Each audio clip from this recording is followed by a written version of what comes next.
رسول پاک صلی اللہ علیہ وسلم سے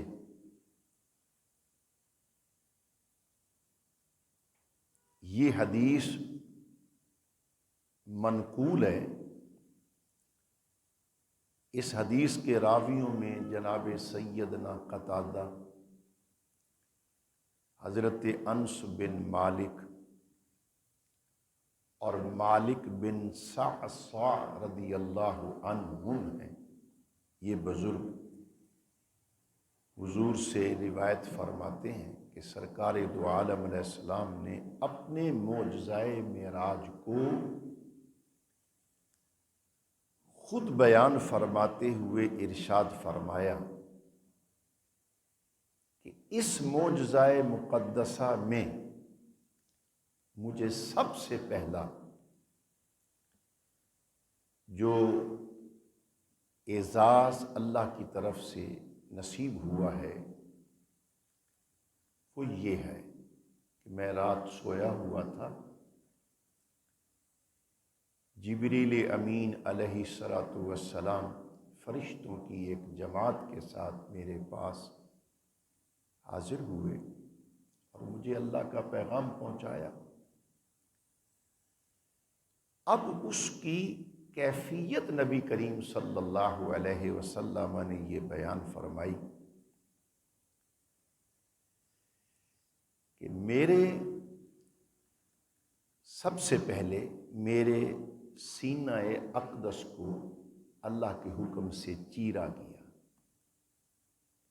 یہ میں خلاصہ آپ کی خدمت میں عرض کر رہا ہوں، بڑی توجہ سے سماعت فرمائیں، کوئی جذباتی انداز نہیں ہے۔ حضور فرماتے ہیں میرا سینہ اقدس کھولا گیا اور اس میں وہ طشت مقدس جو جنتی نورانیت سے بھرپور تھا وہ لایا گیا، اور اس میں کیا تھا یہ تو اللہ جانے، یہ اللہ کے پاک رسول جانے۔ حضور فرماتے ہیں فَغُسِلَ قَلْبِي ثُمَّ حُوشِیَ، میرے قلب اطہر کو اس نورانی طشت میں جو پانی موجود تھا اس کے ساتھ دھویا گیا میرے دل کو۔ ایک حدیث پاک میں یہ اشارہ بھی ملتا ہے کہ آب زمزم سے میرے قلب اطہر کو دھویا گیا۔ اب آج کی یہاں ایک بات سننے کے قابل ہے، آج کی میڈیکل سائنس دل کے آپریشن کر رہی ہے، تو تب ان اسباب میں کوئی بھی چیز موجود نہیں تھی۔ یہ اللہ تعالیٰ کی خاص عنایت ہے ہمارے آقا حضرت محمد عربی صلی اللہ علیہ وسلم کی ذات پر کہ ان اسباب العلل کے بالکل ان سے ہٹ کر جو آج کی دنیا میں ہارٹ کی سرجری کرتے ہوئے لوگ استعمال کرتے ہیں، کوئی چیز بھی نہیں تھی۔ حضور فرماتے ہیں کہ میرے قلب اطہر کو نکالا گیا اور اسے اللہ کے انوار و تجلیات سے بھر دیا گیا۔ پھر فرمایا ثم اعید، پھر اسے لوٹا کے میرے سینے میں رکھ دیا گیا۔ اب علماء نے اس شق کے صدر کی بڑی حکمتیں بیان کی۔ آسان ترین ہمارے جیسے سادے لوگ یوں سمجھ سکتے ہیں کہ نبی کریم علیہ الصلوۃ والسلام کے قلب مبارک میں کوئی ایسی علائش تو نہیں تھی، معاذ اللہ، ہم تصور بھی نہیں کر سکتے۔ تو پھر یہ اتنا بڑا آپریشن، اتنی بڑی سرجری ملائکہ کی نگرانی میں کی گئی، اس کا سبب کیا ہے کہ چونکہ معجزہ معراج میں آپ کی ذات کو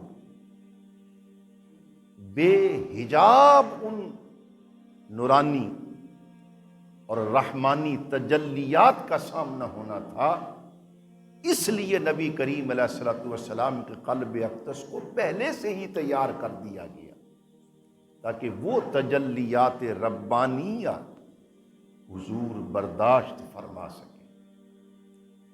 یہ نبی کریم علیہ الصلوۃ والسلام نے خود بیان کیا۔ یہاں سے ایک بات ہمیں یہ بھی سمجھنی چاہیے، اسباب و علل جو دنیا میں ہمارے ہاں پائے جاتے ہیں ہماری صحت کے لیے، ہماری خوراک کے لیے، ہماری زندگی گزارنے کے لیے، دھوپ چھاؤں کا احساس ہے، بھوک کی ہمیں تکلیف ہوتی ہے، یہ ساری چیزیں دنیا میں رہتے ہوئے عام انسان ان کا محتاج ہے۔ میرے آپ جیسا آدمی ان کا محتاج ہے۔ مجھے گرمی لگتی تو مجھے ٹھنڈک میں آنا چاہیے، بھوک ہے تو مجھے خوراک کی ضرورت ہے، پیاس ہے تو مجھے پانی کی ضرورت ہے، مگر سید عالم حضرت محمد مصطفیٰ صلی اللہ علیہ وسلم کی ذات گرامی وہ ان اسباب و علل کی محتاج نہیں تھی،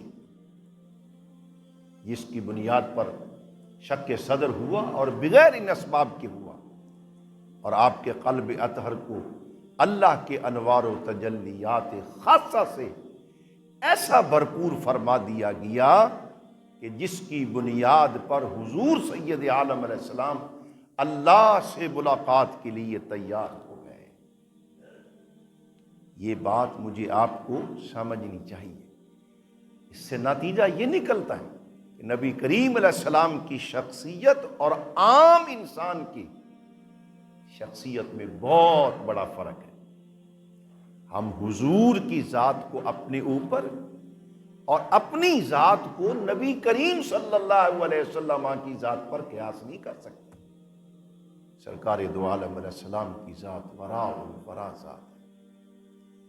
پھر اس حدیث میں نبی کریم علیہ السلام نے درجہ بدرجہ تذکرہ فرمایا کہ مجھے پہلے آسمان پر سیدنا آدم علیہ السلام سے ملایا گیا، سیدنا ابو البشر آدم علیہ السلام نے مجھے نبی صالح اور ابن صالح کہہ کر کے میرا استقبال فرمایا، مجھے دعا دی۔ ایسے ہی حضور فرماتے ہیں دوسرے آسمان پر مختلف انبیاء علیہ السلام سے مجھے شرف ملاقات ملتا گیا، یہاں تک کہ میں چھٹے آسمان پر پہنچا۔ اس حدیث پاک میں آج آپ کی خدمت میں وہ الفاظ بڑی توجہ کے حامل ہیں ہمارے لیے۔ چھٹے آسمان پر میری ملاقات حضرت سیدنا کلیم اللہ علیہ السلام سے کرائی گئی، حضرت موسیٰ علیہ السلام سے، اور حضرت موسیٰ علیہ السلام نے مرحباً بالاخ الصالح والنبی الصالح یہ مقدس الفاظ کہہ کر کے مجھے خوش آمدید کہا۔ جی آنیا اے نبی مکرم، اے صالح بھائی، جی آن، آپ کو خوش آمدید۔ حضور نبی کریم صلی اللہ علیہ وآلہ وسلم نے یہاں ایک کیفیت بیان کی ہے جس پر میں آج آپ کی توجہ چاہتا ہوں۔ حضور فرماتے ہیں، میں حدیث شریف کے الفاظ پڑھتا ہوں، فلما جاوزت بقا، جناب سیدنا موسیٰ علیہ السلام سے ملاقات کے بعد، ان سے ملنے کے بعد میں جب ان کے پاس سے آگے کی طرف بڑھا، ساتویں آسمان کی جانب مجھے لے جایا گیا، فلما جاوزت بقا، تو میں جب سیدنا موسیٰ علیہ السلام سے مل کر آگے بڑھنے لگا نا، حضرت کلیم علیہ السلام رو دیے۔ کیا کیا؟ روئے۔ حضرت سیدنا موسیٰ علیہ السلام روئے۔ قیل لہ ما یبکیک، ان سے پوچھا گیا، ظاہر ہے کہ پوچھنے والے جبریل امین علیہ السلام ہیں، اے اللہ کے کلیم آپ رو کیوں رہے، آپ کے رونے کا سبب کیا ہے؟ تو سیدنا کلیم علیہ السلام کے بارے میں حضور نبی کریم علیہ السلام فرماتے ہیں کہ جب ان سے پوچھا گیا نا کہ آپ جناب محمد مصطفیٰ صلی اللہ علیہ وسلم سے ملے ہیں، حضور سے ملاقات کی ہے، ان کو خوش آمدید کہا ہے، اور وہ جب آپ کو چھوڑ کر کے آگے بڑھنے لگے تو آپ روئے ہیں، رونے کا سبب کیا ہے؟ تو حضور نے حضرت سیدنا موسیٰ علیہ السلام کی ترجمانی کرتے ہوئے ارشاد فرمایا، قال ابکی لأن غلاما بعث بعدی يدخل الجنة من امته اکثر ممن يدخلها من امتی او کما قال صلی اللہ علیہ وسلم۔ حضرت کلیم علیہ السلام سے جب پوچھا گیا نا کہ آپ کے رونے کا سبب کیا ہے،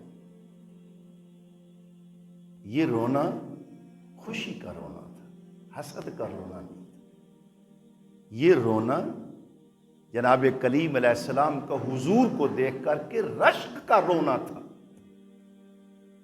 حضرت کلیم علیہ السلام کو رشک آ گیا، اور اس رشک اور خوشی کے عالم میں آپ کی آنکھیں ڈبڈبا گئی، آنسو بہہ گئے۔ کیا کہا؟ فکرہ حدیث پاک کا سنیے۔ حضرت کلیم فرماتے ہیں، اب کی لأن غلام، اس جنے کو دیکھو، اس جوان کو، حضور کی طرف اشارہ کر کے حضرت کلیم علیہ السلام فرماتے ہیں، اس جوان کو دیکھو، بعث بعدی، یہ مبعوث تو ہمارے بعد کیے گئے ہیں، میرے بعد اٹھائے گئے ہیں، مگر يدخل الجنة من امته اکثر ممن يدخلها من امتی، ان کی امت ہماری امتوں سے بہت زیادہ جنت میں جائے گی۔ یہ رشک ہے، اس لیے کہ ہم نے بھی محنت کی، اللہ کے دین کو لوگوں تک پہنچایا، لوگوں کی ذہن سازی کی، اللہ کا توحید کا پیغام لوگوں کو پہنچایا، مگر ہماری دعوت کو لوگوں نے اتنا قبول نہیں کیا جتنا محمد رسول اللہ کی دعوت کو لوگوں نے قبول کیا ہے۔ اس لیے ان کی امت ہماری امتوں سے کہیں زیادہ ہوگی جو جنت میں جائے گی، اس لیے مجھے رشک آ گیا تو میرے آنکھیں جو ہیں وہ بھیگ گئی۔ اور یہ ہوتا ہے کہ آپ نے بھی محنت کی ہو اور آپ نے بھی مطلب کسی کام پر لگن سے کام کیا ہو، لیکن آپ کے مقابلے میں جس نے کسی نے تھوڑی محنت کی ہو اور اسے وہ مقام منصب مل جائے جو آپ حاصل کرنا چاہتے تھے، انسان کو رشک آتا کہ اس جوان کو دیکھو یار، یہ بعد میں آیا اور ہم سے آگے نکل گیا۔ یعنی یہ رونا سیدنا کلیم علیہ السلام کا معاذ اللہ حسد کی بنیاد پر نہیں تھا۔ میں سادے لفظوں میں یوں کہوں کہ محمد الرسول اللہ کی شان اقدس شب معراج دیکھ کر کے کلیم اللہ جیسے پیغمبر کو بھی خدا کے نبی پر رشک آ گیا تھا، اش کر اٹھے تھے حضور کی ذات اقدس پر صلی اللہ علیہ وسلم وعلیہ الصلوۃ والسلام۔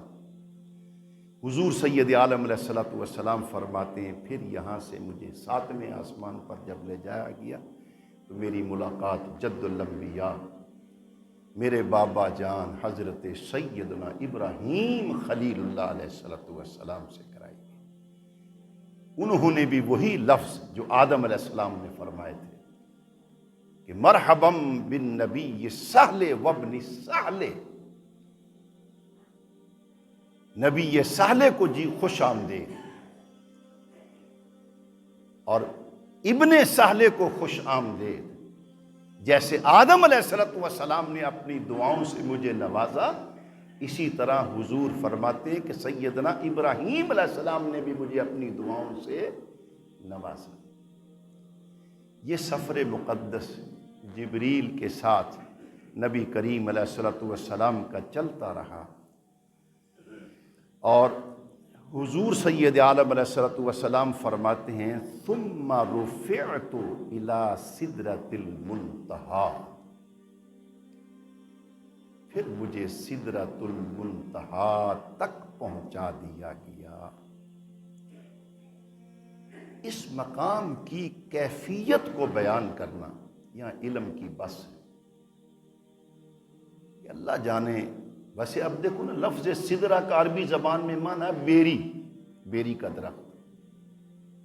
وہ کیا ہوگا، کیا اس کا منظر ہوگا، کس طرز کا وہ ہوگا، کیا کیسی وہ کیفیت ہوگی، ہم اس کا نتیجہ کچھ نہ کچھ نبی کریم علیہ السلام کی احادیث سے تو اخذ کر سکتے، ورنہ اس کیفیت کو بیان نہیں کیا جا سکتا۔ کہ جہاں پہ جبریل امین جیسا مقرب ترین فرشتہ بھی جا کر کے یوں عرض کرے کہ آگے حضور آپ جائیں گے، میری آگے جانے کی ہمت نہیں رہے گی، یعنی ایسا مقام قرب کا۔ پھر فرماتے حضور کہ مجھے سدرۃ المنتہا ثم رفعت الی سدرۃ المنتہا، مجھے سدرۃ المنتہا میں پہنچا دیا گیا۔ اب یہاں سرکار دو عالم صلی اللہ علیہ وسلم نے دو باتیں بیان فرمائیں، باقی چھوڑ کر کے میں ان پر آپ کی توجہ دلانا چاہتا ہوں۔ حضور فرماتے ہیں میں نے دیکھا کہ فَإِذَا أَرْبَعَةُ أَنْهَارٍ، یہاں 4 نہریں چل رہی تھیں۔ کتنی؟ 4۔ سدرۃ المنتہا، یار فضاؤں میں بھی نہریں چلتی ہیں۔ اسی لیے بعض علماء، بڑے بڑے جید علماء، مطلب محدثین میں سے بہت بڑے بڑے کبار آدمیوں نے یہ رائے قائم کی ہے اس بنیاد پر کہ نہریں زمین سے نکلتی ہیں۔ ہو سکتا ہے سدرۃ المنتہا بھی زمین پہ ہی ہو، مگر اس کی کیفیت کو نہیں بیان کیا جا سکتا۔ کہاں ہے اللہ جانے، اللہ کے رسول جانے۔ حضور فرماتے ہیں کہ میں نے سدرۃ المنتہا پہ مجھے جب پہنچایا گیا تو میں نے وہاں 4 نہریں دیکھی، 4 نہران باطنان و نہران ظاہرہ، 2 نہریں تو تھیں بالکل پوشیدہ، باطن نظروں سے اوجل، ان کو کوئی دیکھ نہیں سکتا تھا۔ البتہ 2 کو میں نے ظاہر دیکھا، 2 کو میں نے ظاہر دیکھا۔ وہ کیا تھیں؟ سرکار دو عالم علیہ الصلوۃ والسلام نے فرمایا وہ ایک نیل اور ایک فرات۔ اب یہ دونوں دریا زمین پر، دریائے نیل بھی زمین پر ہے، دریائے فرات بھی زمین پر ہے۔ میں نے وہ عرض کیا نا کہ اس بنیاد پر کہ چونکہ یہ دونوں دریا زمین کے اوپر بہہ رہے ہیں، بعض علماء نے یہ سمجھا اس حدیث سے کہ عین ممکن ہے کہ سدرہ کا مقام مقرب جو ہے وہ بھی زمین پر ہی ہو اور یہ نہریں وہیں سے نکل رہی ہوں، مگر اس کی کیفیت کو بیان کیا نہیں جا سکتا۔ بعض نے یہ ارشاد فرمایا، اس حدیث کے ان الفاظ سے یوں سمجھا کہ نہیں، سدرۃ المنتہا کا مقام تو عرفہ والا زمین پر نہیں ہے، مگر ان جو نیل میں، فرات میں جو پانی ہے اس کی کیفیت جو ہے وہ سدرۃ المنتہا کی ان باطنی نہروں کے ساتھ ملتی جلتی ہے۔ یعنی یہ پانی نہایت سائغ، خوشحالی کا باعث، خوشگوار اس کے اثرات ہیں۔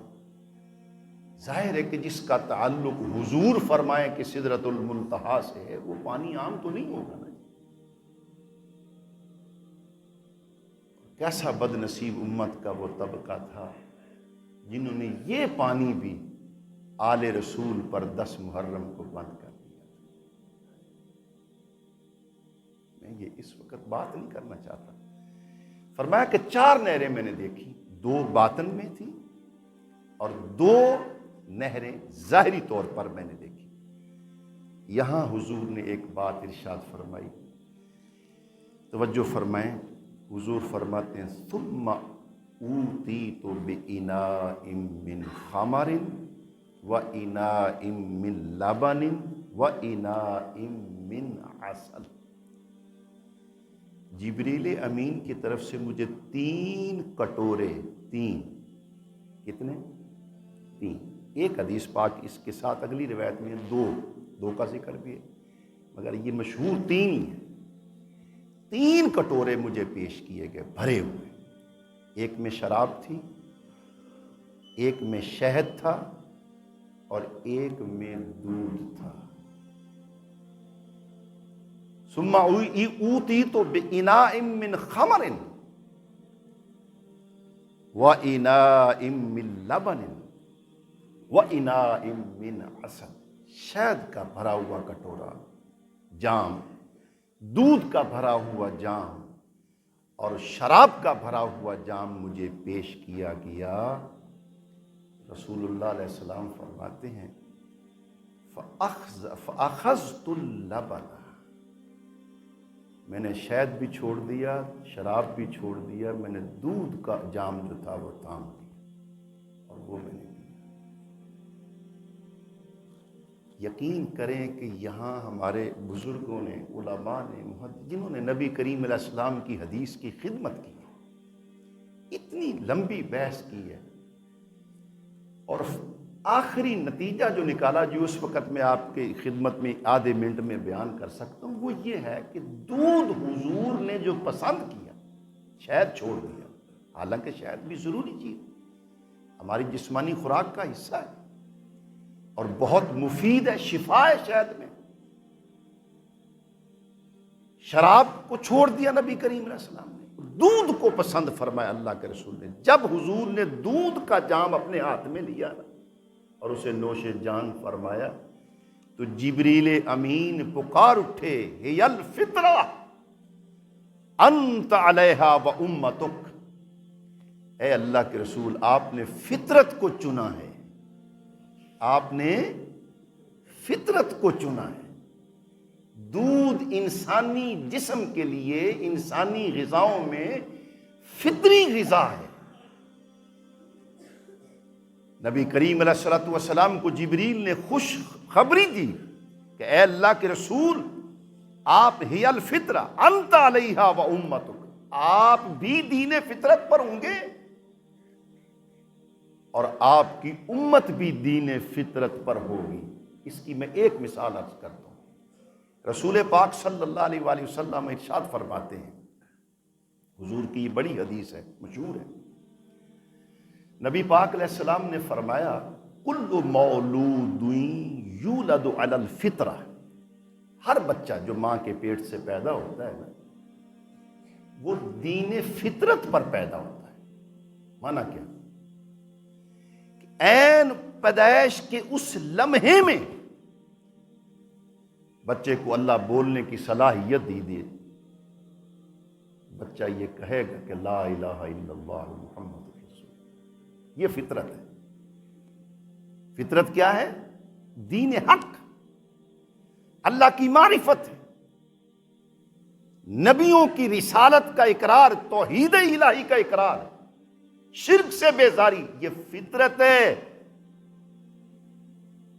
ہر بچہ حضور فرماتے ہیں فطرت پر پیدا ہوتا ہے۔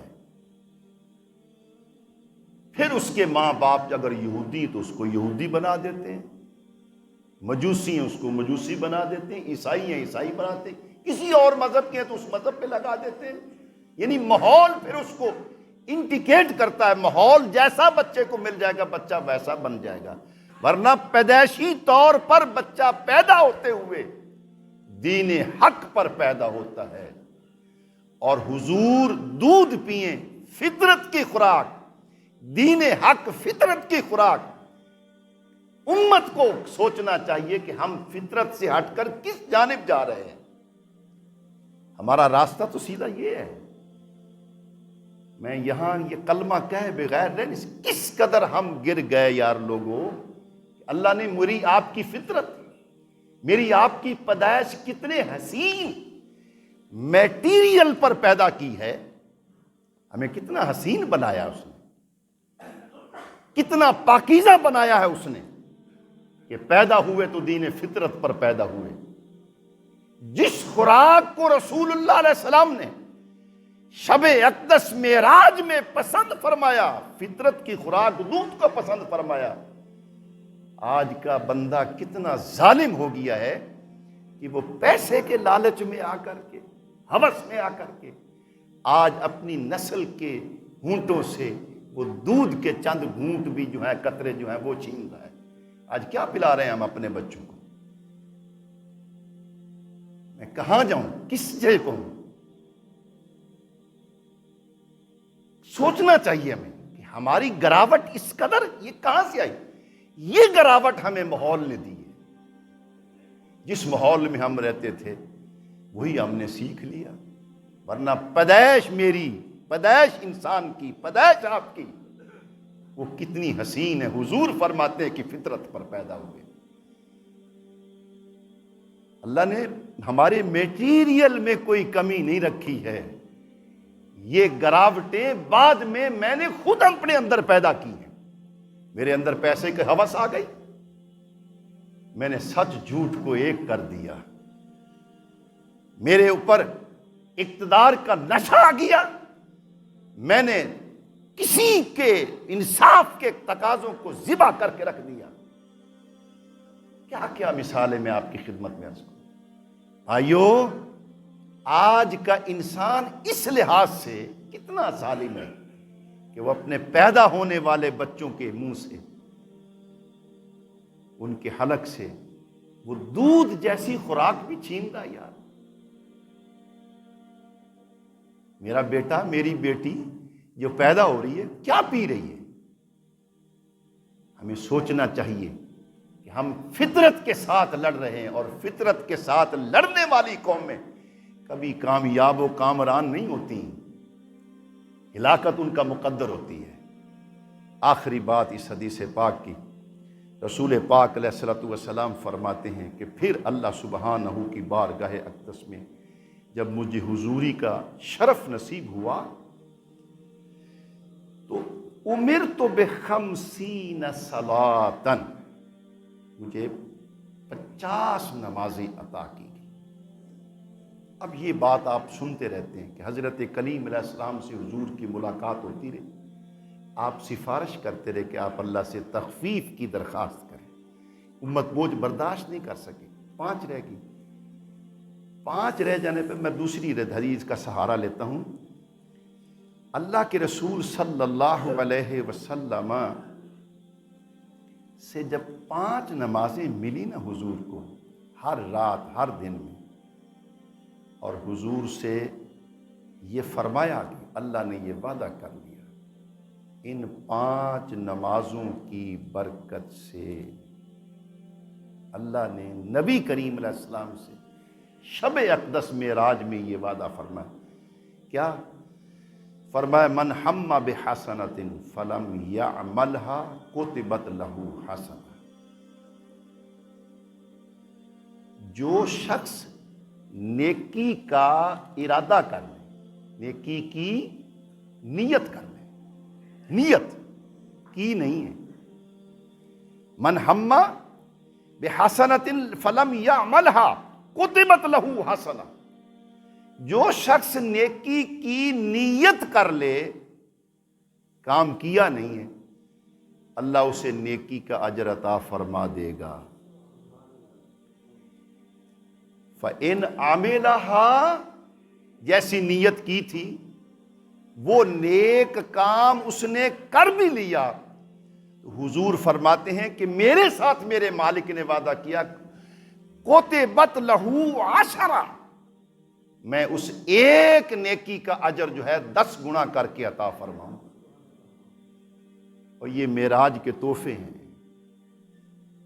یہ حضور پر اللہ کی عنایات ہیں ہم گناہگاروں کے لیے. اور پھر سرکار دو عالم علیہ السلام نے ومن ہم بسیئہ، جس شخص نے برائی کا ارادہ کیا فلم یعملھا، کی نہیں، دل میں آ گیا کہ یار یہ چوری کرنی ہے آج، میں نے آج یہ ڈاکہ مارنا، آج یہ قتل کرنا ہے، برائی کا ارادہ کیا، کی نہیں، لم تکتب لہو شیء، بالکل کچھ نہیں لکھا جائے گا. برائی کے ارادے پر مواخذہ نہیں ہے فَإِنْ عَمِلَهَا كُتِبَتْ لَهُ سَيِّئَةٌ وَاحِدَةٌ، اگر کہیں نفس کے غلبے میں آ کر اس نے برائی کا ارتکاب کر بھی لیا تو حضور فرماتے ہیں برائی ایک ہی لکھی جائے گی۔ اب بھی میں اللہ پہ راضی نہ ہوں، میں دین کو نہ اپناؤں تو یہ پھر میری مرضی ہے نا۔ اس شب اقدس کے 3 تحائف، 3 حضور فرماتے ہیں اعطی الصلوات الخمس، شب معراج کی، معراج کا تحفہ سب سے عظیم 5 نمازیں، وَأُعْطِيَ خَوَاتِيمُ سورۃ البقرہ، اور اللہ پاک نے مجھے سورہ بقرہ کی آخری آیتیں شب معراج عطا فرمائی۔ یہاں یہ سوال ہو سکتا ہے کہ سورہ بقرہ جو ہے وہ تو مدنی ہے اور معراج ہوا ہے مکی دور میں۔ اس کا جواب مختصر سا علماء نے یہ ذکر کیا ہے کہ عین ممکن ہے نبی کریم علیہ الصلوۃ والسلام کو عطا اسی وقت فرما دی گئی، مگر باقاعدہ نزول اللہ کی طرف سے وہ مدینہ منورہ میں ہوا ہے، وہ مدینہ منورہ۔ پہلا تحفہ کیا؟ 5 نمازیں۔ دوسرا تحفہ سورہ بقرہ کی آخری آیتیں، وَلِلَّهِ مَا فِي السَّمَاوَاتِ وَمَا فِي الْأَرْضِ۔